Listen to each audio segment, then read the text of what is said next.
what's going on, everybody? Welcome back to the channel. Just gonna jump in really quick and explain to you guys what is in store for today's video. As you can see, it is an extremely bumpy ride out here. We're way out in the middle of nowheres, and we've basically got to get to a very remote lakeside camp spot. Now, I haven't been here in, well, probably a year, so I don't even know what it's going to look like this time of year. And there's a couple things wrong with this. So it is a man-made reservoir slash lake. In the summer, there's a big hole there. In the summer, they drain it out, so the water goes down, leaving an exposed beach all the way around the lake or reservoir. Well, it's not summer. It's actually the worst and most dangerous time to come out here right now, because the water levels are crazy high in the trail system. There are massive mud holes to navigate, and that's when having the truck that's lifted really does pay it for itself, because there's just obstacles and holes in there that you don't know how far they're going to go down, and the puddles are all mud, so you can't see. So it's kind of educated guess and just knowing which side to favor from coming out here so many times before. So almost to the lake now. Just have to navigate through a couple more deep puddles, a couple rock hills and whatnot, and we'll see what it looks like. We'll see if the beach is exposed or not. So a little bit more driving, and hopefully we'll be there soon.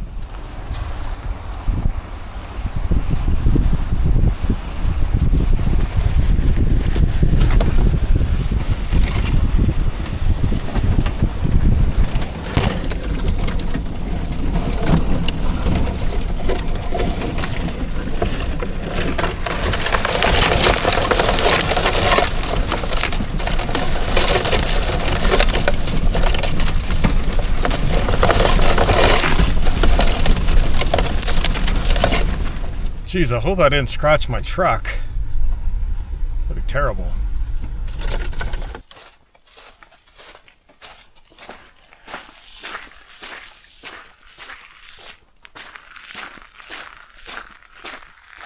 All right, so just jumping out of the truck and all of that driving, and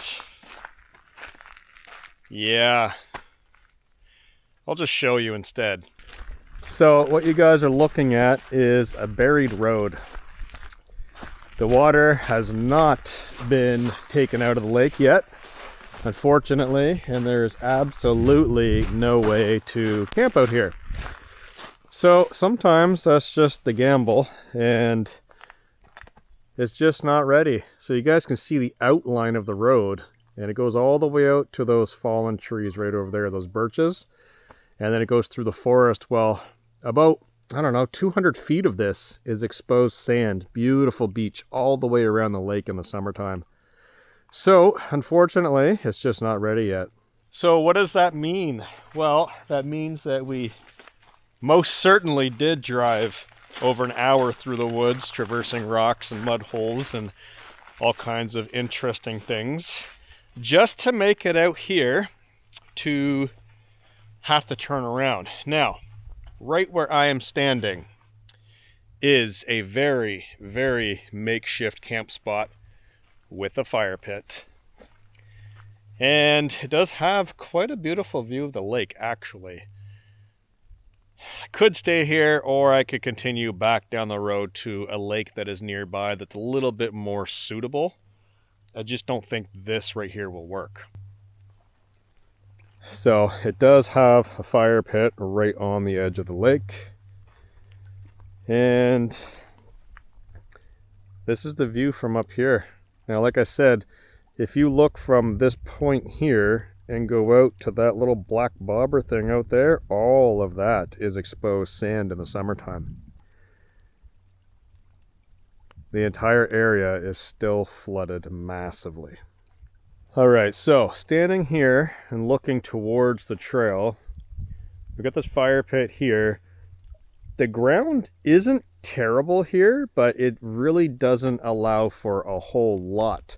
I don't really want to sleep in the truck this evening. I would really like to set up a tent, and there's just not enough ground here, I don't believe. I mean, right here maybe, but then I'd have to park the truck up there and there's mud, and it's not a very good spot. So unfortunately, gonna have to call it. Gonna have to head back down the trail, and sometimes this is just the fun of it, you know. Sometimes you get out here and you could picture the location in your head and what it's going to look like with the tent, the truck, and everything set up, and you get out here just a couple weeks too early and it doesn't work out. So the trail ride is always fun. It means I get to do it 2 times today. So there is a lake probably, I don't know, about 4 miles down the road here. We can pull in there and it's more accessible, be able to get in there, set up the tent and get set up. So I will see you guys at the next location.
Alright guys, we've got the tent, the wood stove, a camp cot, and everything set up other than the bedding, blankets, and things of that nature, which we'll save till later on because we don't need wet dogs jumping on dry bedding.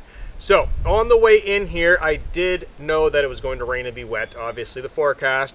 I stopped and I grabbed 3 poles of dry softwood just along the side of the road, because coming to these locations where people camp often, there's really no firewood to burn in these areas because people have already used it. So I have starter firewood, but I am going to have to go deeper into the forest and collect a little bit more to get us through the night and the morning. But this right here down by my feet will absolutely be enough to get started and get nice and warm and dry.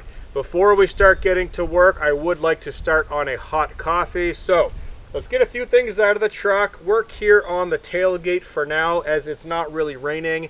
We want to be outside as much as possible. Having this tent with 2 clear windows is going to be a treat, because when it does start to rain, if it really socks in, we could jump inside and still enjoy the view outside without having to get wet. But for now, like I said, let's enjoy some outdoors time, get this coffee on the go, and kick back and relax before doing some work.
Alright guys, with coffee break finished up, it is starting to rain off and on. I don't know what's going to happen. I really do hope it does pour with rain after we're 100% set up and ready for it. But for now, I think it's a good idea to turn our attention to dealing with this firewood that I brought in. I got to cut, split that, see how much wood I get out of that, and then I'll have a better idea of how much I need to collect for the evening. So I want to gather some of that stuff, bring it out, get the handsaw, cut it up, prep it, maybe light the wood stove inside of the tent now. It is damp, but it's not terribly cold. And just kind of see how the day takes us. I do want to do some cooking on the wood stove and basically keep all the firewood for inside. I don't anticipate doing an outside fire. I really don't want to have to collect wood for an outside fire and indoor because I'm not in a good area for that. So let's just go with whatever happens, kind of go with the flow, see what the weather does, see how much firewood we get out of this, and take the evening from there.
All right, guys, so I've got a bunch of wood cut and split and ready to go. Now, while I was splitting that wood that I brought in, I decided I've got a good weather break, so I might as well just grab the chainsaw, head off into the woods, and do all of my wood prep all at once.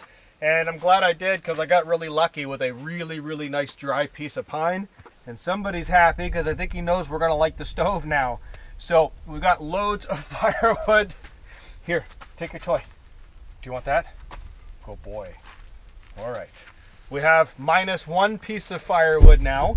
And yeah, I think it's about time we get this fire going. So I'm going to load the stove, start a very small fire because I do want to cook on the stove.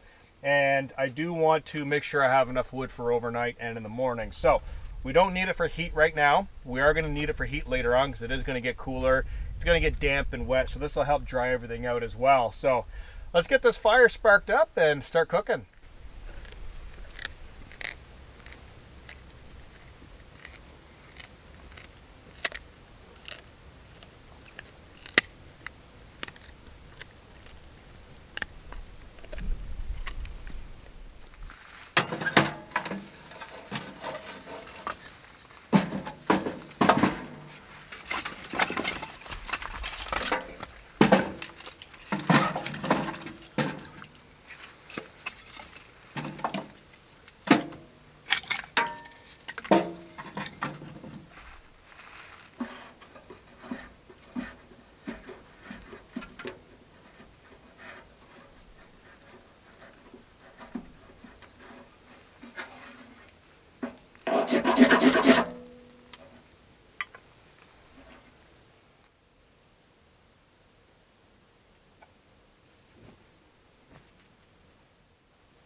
All right, guys, the wood stove is burning really nicely. That pine and spruce is extremely dry. Got very lucky with that. So that's gonna burn really nice and hot. It's gonna allow us to get some cooking done very efficiently on the stove and then damp it down and hold the heat in once we get the door shut later on. So let's turn our attention to start cooking.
Alright guys, I've got the burger meat and the onions frying up on top of the wood stove. I've got to render down that fat because I don't like it all drippy nasty. I like to cook my meat so it's really nice and kind of like firm but not overcooked and not dripping with oil. So I like to burn off that fat. If that makes any sense. At that point I will then add Greek seasoning, which is incredible. And I've got a salad mix here, which is sweet kale and yellow pepper and red pepper to add to that, and then some hot piri-piri sauce. 2 wraps, and it's going to be incredible. Now, I will say, it is not raining, and I was really hoping it was going to rain. It has been raining all day. I should mention that. Driving, raining, a fine mist, going through clouds, and all kinds of stuff. Looking out across the lake right now, everything's crisp and clear, which is not good. I want rain. So I'm hopeful that when all of this is done and I can get my chair out, kick back and relax, that hopefully it opens up with rain. I would really enjoy that. But I am going to enjoy my meal and I am going to enjoy my cold drink regardless. The dogs are almost ready for their supper. I've got to get their, they have that, oh, I didn't even mention, they have chicken breast I've already cooked up. It's inside of the refrigerator. I've got it diced up in a container. I'm going to add that to their dog food. Give that to them so they get a little bit of a treat this evening. And I should mention that I feed my dogs meat a lot. I'll buy pork, beef, burger. Generally when I'm camping I'll give them a little nibble, not too much because there are spices on my food, but they get their own surplus of meat. And I mean surplus of meat. So they're going to have that away from my meal, probably on the other side of the truck there. They can eat, do their thing, and then we can all kick back and relax and hopefully enjoy the evening with, again, fingers crossed, hopefully we get some rain. So, I'm going to let that meat cook up, add all this stuff to it, bring it together, and enjoy 2 big burritos and a cold beer. Cheers, guys.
Alright guys, just chilling out in front of the lake. Supper was absolutely incredible. And I've got a couple of products here I want to touch on because these are both new to the channel, and Steele is clearly interested. So I got a new headlamp and I have a new flashlight. Now the reason why I'm talking about this, these are products that I really don't ever show because I use them at nighttime in the dark, and the only thing you're going to see is the light beam. But you're never going to really see what the product is or what I'm using. So these two products that I have here with me, one is a headlamp. This is from NextTorch. This is the NextTorch E-Star. Looking for the actual model number on this. I'll give you guys a close-up of this, but this thing is incredibly easy to use because it's dial operated. So you literally turn the dial again for flood, turn the dial again for both. And like, I can show you guys the beam right now, but you guys, it's really difficult because I'm not going to do a whole review on a flashlight. I just want to share these with you because the reason why I like this so much is it's just a dial. So when I have my gloves on, I can just grab the dial and turn it and it comes on, which is pretty awesome. And there's even a dial for brightness, so you could turn the brightness up or down on a separate dial, which is pretty awesome. It just makes operating a headlamp, especially a headlamp with gloves on, that much easier. You don't have to feel the buttons. You can just kind of grab the knob and turn it. This also has red. So it has red, and then it has red SOS. And these are all activated by the dial. You just turn the dial to whatever setting it's on, and it works really great. This has a rechargeable battery inside of it. It can also use individual AAA batteries. So this is pretty awesome. And the second product, this is a new flashlight that I've been using. This thing is crazy, crazy bright. This is the Workhorse HD05. The interesting thing about this light is it has this little flip out auto on little LED light.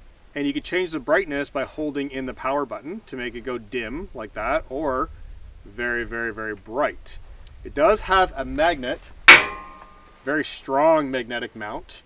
And like I said, this little LED light, you could turn it wherever you need it to go, which makes great for a hands-free operation. It has a 1/4 thread screw underneath, which is the same as a tripod. So if you want to mount this to a tripod, you can. It also has UV light and just red. So switching it over to UV, you can change the UV. Now I know you guys can't see this, but the UV is on.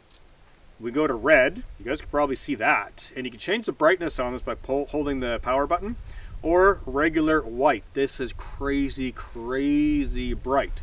So, two new flashlights. You guys are going to be seeing these a lot in the videos, and if you guys see them kind of laying around on the bed or the back of the truck or whatever, now you guys know what they are. Anytime I get new products that aren't shown or discussed a lot, but you see the result of them, i.e. you can see the beam light and you go, oh, that's really bright. What headlamp is that? Now you guys know. That flashlight's really bright. Now you guys know. So both of these are going to go in my pocket. Actually, I'm going to put them in my pant pocket because it is getting to that time where we will be needing them very soon. So headlamp on, flashlight. I'm going to lock up the truck, close the gate, close the tailgate. Everything that I need for the evening is inside of the tent already. Dogs are in there getting nice and warm. They're probably out wandering now that I'm out of the tent. But it is getting chilly. It's getting noticeably cold, and I thought I saw flurries earlier on. Don't know what's going to happen. We will have to see. But the tent is really nice and warm, so I think I'm going to jump inside, leave the clear windows exposed so I can see outside, and soak in a little bit of the heat and just kind of bring in the evening and just relax.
Alright guys, jumping inside of the tent, and I do still have the front panel open.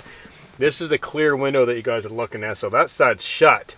Now, I will be closing the solid panels for privacy, obviously, just in case any weirdos may arrive through the night on ATVs, I don't know, early in the morning, again, I don't know.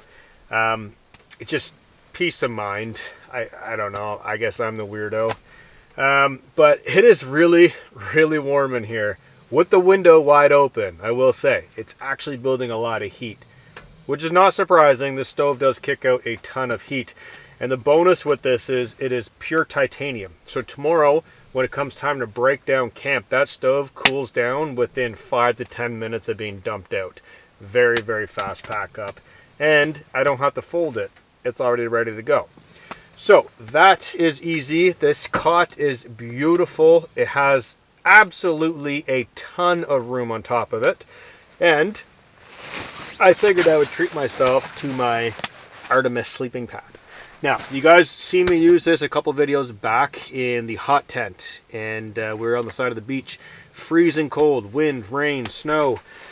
This thing on the ground, incredible. Well, this cot is wide and long enough that I could put this on here. It has an R value of 8.3, so you guys already know I'm going to be baking with this thing, especially with the wood stove. The dogs have 4 or 5 wool blankets folded over 4 times, plus they have a foam mat underneath of that to keep them warm.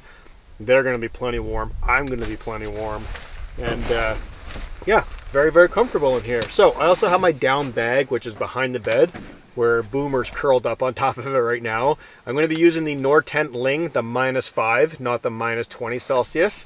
The -20 Celsius is back at home. It is way too warm this time of year for that, so we broke out the -5 bag. We're going to be using that until summer, and then we'll switch over to a summer bag. But yeah, this tent is the very, very first time I've camped in this tent, and I should probably mention some gear here, guys. So we just covered the Gear Doctor's Artemis sleeping pad, incredible. This is, I believe, no, I'm not going to say the name of it because I can't remember, but this is a titanium stove from Pomali. I want to say the reactor, but I'm wrong on that. I can't remember the name of this particular stove, but this is titanium. It is from Pomali. The cot is also from Pomali. Now, this is a new product from them, so I'm very, very excited to have it and to be able to use it. The tent is from Pomali. This is the Barracuda 2 with the clear windows, which makes it incredible to use. Looking around at some other things, we just covered the Nortent sleeping bag. We talked about flashlights. That's really all I'm going to mention, guys. I like to mention some of the big ticket items that I'm using, and just to help you guys out in the questions in the comments, because I get asked all the time. So like I was saying, this is the very first time that I'm camping inside of the Barracuda 2 tent. I have set it up before. I am absolutely blown away. So this tent is a very, very, very strong competitor with the Nature Hike, the name of it, the Dune tent. So you guys remember probably about 2 months ago, I filmed the video out freezing cold, wind, snow, middle of winter, had the truck as well. And I had a tent with a clear vinyl window in the front only. That's the Dune tent. The inside is a silver kind of lining tent. It's kind of a mustard yellow on the outside, kind of like a yellowish coyote tan. I actually prefer this tent over that tent, but they are both excellent tents. I will be using my Nature Hike Dune tent in future episodes. It's just, this is more of a sleek design. Aerodynamically, it works a lot better. The wind and snow just shed off of it. The Nature Hike tent is very, very good as well, but it only has one window that could be clear. This tent has two on either side. It also has two very large triangular air vents down on the ground that you can unzip and have airflow come through here. It also has 1, 2, 3, 4 kickstand vents above. And you can leave the vinyl window on when you want to close the solid panels as well. And it comes with mesh to go on instead of the vinyl. So there's a lot of differences, but some similarities in the two tents. This tent is basically a single wall tent. There's no floor as of now to date. There's no floor and there's no bug inner forest. So it is primarily used for winter time out of the bug season, whereas the Nature Hike can be used in bug season because it does have a removable inner tent. Now, Pomali's very well known for the removable inner tent, so I am going to err on the side of this tent is going to eventually have an inner and a floor accessory. We will have to wait and see. But this tent is absolutely roomy. I am loving this. I love the windows, especially a straight shot through the tent. Incredible. So, two of the dogs are on their bed. One of the dogs is on my sleeping bag. I'm going to get situated in here, get a little bit comfortable. I do have to inflate my air mat and get my down bag up here, get changed into some comfier clothes. I'm very happy with the stack of wood that I've got. That is definitely going to last us the night and the morning. And the bonus with the no floor in here is I could prep all the wood inside. I don't need to go outside or put down a chopping block. I could literally do the wood and not worry about puncturing anything or having to take shoes off. So that is the huge pro in not having a floor. And I am a huge non-floor hot tent user. I think it works a lot better no floor. Honestly, it's that much easier. You could put down a blanket or a floor where you want your floor, but to come in and out of your tent dirty, carrying firewood, cutting, splitting, sharp edges on this, sharp edges on that, you're going to destroy the floor. So it's best to just go without. So I'm very, very, very happy with this. Incredibly happy with it. It makes the perfect overlanding setup. So with that said, I am going to get changed. I am itching to get comfortable and just shut the door and soak in the heat and welcome in the evening with a movie. Enjoy that for a little bit, and then I'm going to be heading to sleep and getting up bright and early for a hot coffee. So I'm going to say goodnight to you guys now because I do have a lot to do, and I really want to get it done so I can actually relax and enjoy a movie. Being up early, driving all these roads with the unknowns of getting in this spot, getting in that spot, filming, getting wet filming, getting soaked. It's a lot of work. So sometimes I like to take an evening to myself where I just call it a wrap, earlier in the evening, and realistically it's like 8 o'clock. So it's not that early. It's going to be dark soon anyways, but I'm going to take the evening to myself, and I'm going to see you guys first thing in the morning for coffee. Good night, guys.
Good morning, guys. It is a beautiful, overcast, cloudy, crisp, and cool morning out here today. It did not rain last night, so I'm a little bit bummed out by that, but it did drizzle, if that counts for anything. So the mist did come in. It was very foggy and misty out here, and it was just wet. To sit outside in a chair in that mist and fog, absolutely drenched. So I decided to come inside and enjoy it from through this clear window, which was great. I could see everything right up until total darkness, and then I just closed the solid panel and enjoyed the night inside of here. So Flint and Steel over fighting over a toy right now.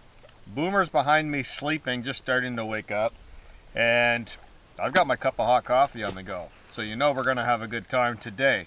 So the plans are basically to enjoy this, tear down the cot, the sleeping pads, some of the large items, get the stove out. As I mentioned yesterday, that stove is titanium. It cools down incredibly quickly.